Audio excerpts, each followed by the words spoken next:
మీ పూజగదిలో ఈ 5 వస్తువులు ఉంటే డబ్బు నిలవదు. జాగ్రత్త. జీవితంలో ఆనందం, శాంతి మరియు శ్రేయస్సు కోసం ప్రతి ఒక్కరూ దేవుడిని పూజిస్తారు.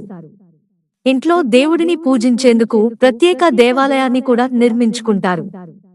ఇళ్లలో పూజలు కూడా క్రమం తప్పకుండా జరుగుతాయి. అయినప్పటికీ చాలా ఇళ్లలో శాంతి ఉండదు. దీనికి ప్రధాన కారణం ఆలయంలో వాస్తు దోషాలు. ఇంట్లో అశాంతి, తగాదాలకు కారణమయ్యే ఆలయానికి సంబంధించిన కొన్ని వాస్తు దోషాల గురించి తెలుసుకుందాం.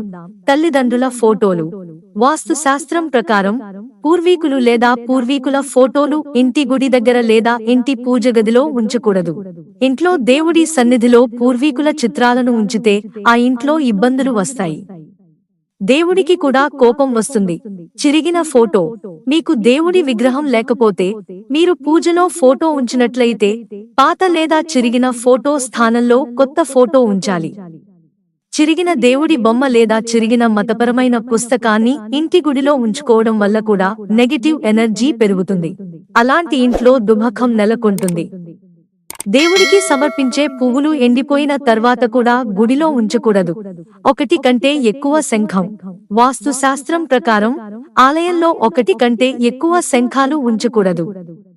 చాలా మంది తమ గుడిలో అనేక శంఖాలను ఉంచుతారు, కానీ వాస్తు శాస్త్రం దృష్ట్యా అలా చేయడం తప్పు. విరిగిన విగ్రహం. వాస్తు శాస్త్రం ప్రకారం ఇంటి ఆలయంలో భగవంతుని విగ్రహాన్ని ఎప్పుడూ ప్రతిష్ఠించవద్దు. విరిగిన విగ్రహాన్ని కూడా ఉంచవద్దు. అలాంటి విగ్రహాన్ని పూజించడం వల్ల ఇంట్లో ఆర్థిక ఇబ్బందులు పెరుగుతాయి. పూజా సామగ్రి. వాస్తు శాస్త్రం ప్రకారం పూజ సమయంలో ఉపయోగించే పూజ సామగ్రిని ఇంటి గుడిలో ఉంచకూడదు. అలాగే ఆలయాన్ని రోజూ శుభ్రం చేయాలి. ఇంటి గుడి అపరిశుభ్రంగా లేదా మురికిగా ఉంటే ఆ ఇంట్లో సంతోషం, శాంతి ఉండదు. మిత్రులారా, ఛానల్ సబ్స్క్రైబ్ చేసుకోవడం మర్చిపోకండి. ధన్యవాదాలు.